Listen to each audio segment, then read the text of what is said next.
Hello, we are broadcasting from in the basement at an undisclosed location. Food is one of the great needs, one of the primary drives. Food compelled us to forage in the woods, to fashion spears to hunt animal proteins, to learn the seasons and plant accordingly. Food was humanity's oldest field of study. To the Darwinists, it forced us to grow bigger brains. To the theists, God himself taught Adam, our father, to farm, to grow wheat, to mill flour, and to eventually bake bread. Food is life. It is at the center of all of our gatherings. At birthday parties, there is a cake. At graduations, there are finger foods. Weddings, there are banquets. Every holiday in every nation, amongst every people that descended from the first pair of us, centered their events around food. As you enter this world in chaotic fear and in desperation, it is breast milk that quells your terror. Food comforts you from your first moments you enter this very world. Your body is an incredible structure that performs the unfathomable every day. Digestion alone should make us pause. It is alchemy. Digestion turns chicken into you. It is remarkable that bags of fluid filter nutrients from waste, categorize them, and shuffle them precisely into the necessary storage facilities, your organs, tissues, and your blood. This chemistry involved is so calibrated and precise that any deviation would cause catastrophic injury and death. Yet, we are oblivious, for all of this is just food to us.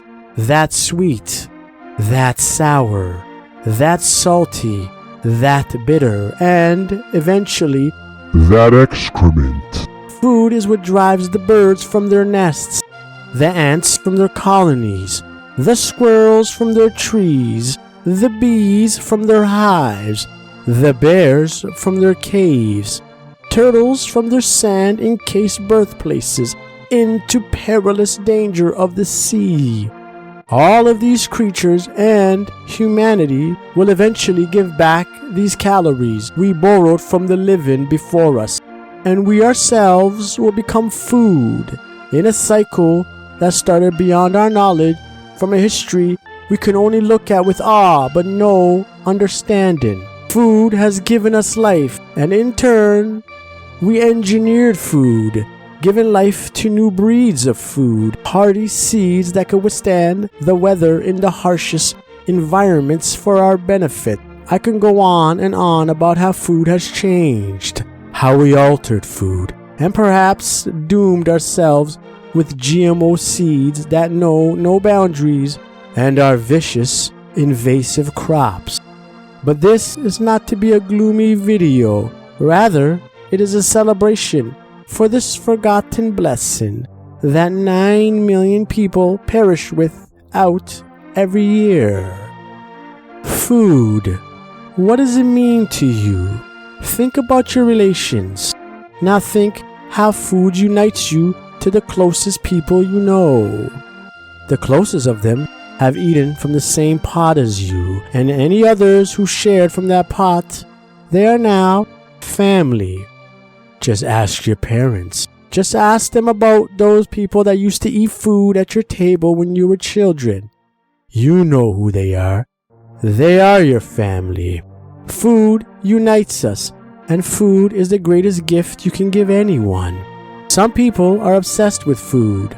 Some use it as a crutch and run to it whenever life hurts too much. It reminds them of that breast milk that calmed them all those years ago and fills them with the same warm feeling that their mother's first contact did. This is natural, and there is no shame in food being a comforter. But there comes a point where food does become a danger. Because just as food gives life, food can take life. Of the major causes of death, all of them center around food in some way. I don't need to go on about this. You should know this already. There is no food in itself that is dangerous, but rather it's the relationship with food that could be dangerous. Food is delectable, delicious, decadent, and to devour it brings you life itself. But food is also simple, and in its simplest form, it is just fuel. This is where the danger lies. You see, fuel is either needed or it isn't. A car with a full tank cannot store any more fuel, but your body can.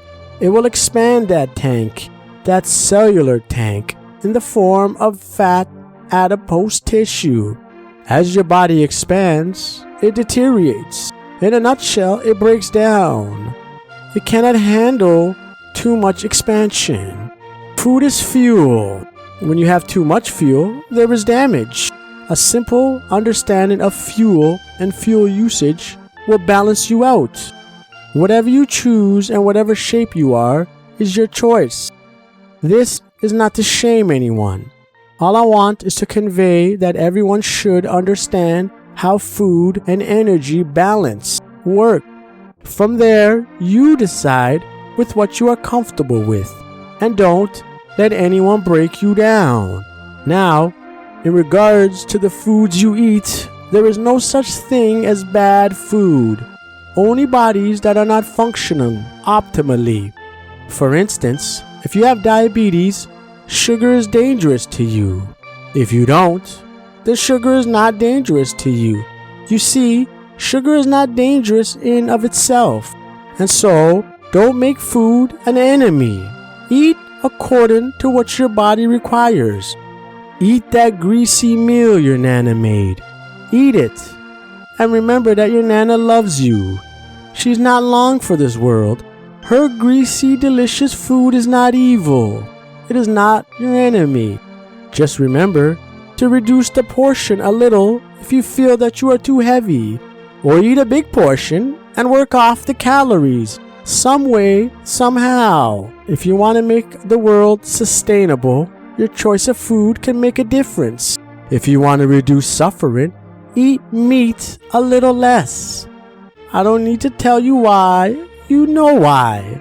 And if you want to live a healthy, longer life, eat more greens, more fruits, and for God's sake, drink some water. Beyond that, food is your friend. Say your grace, your prayer, your dua, whatever it is you do before you eat, and then enjoy. Stop the guilt. You are not long for this world. Stop being so harsh on yourself and eat. Please. And if you truly want to make a great good with your time and resources, feed someone else, a stranger, a neighbor. And also, why don't you donate a few dollars? It will bless you. Bless you.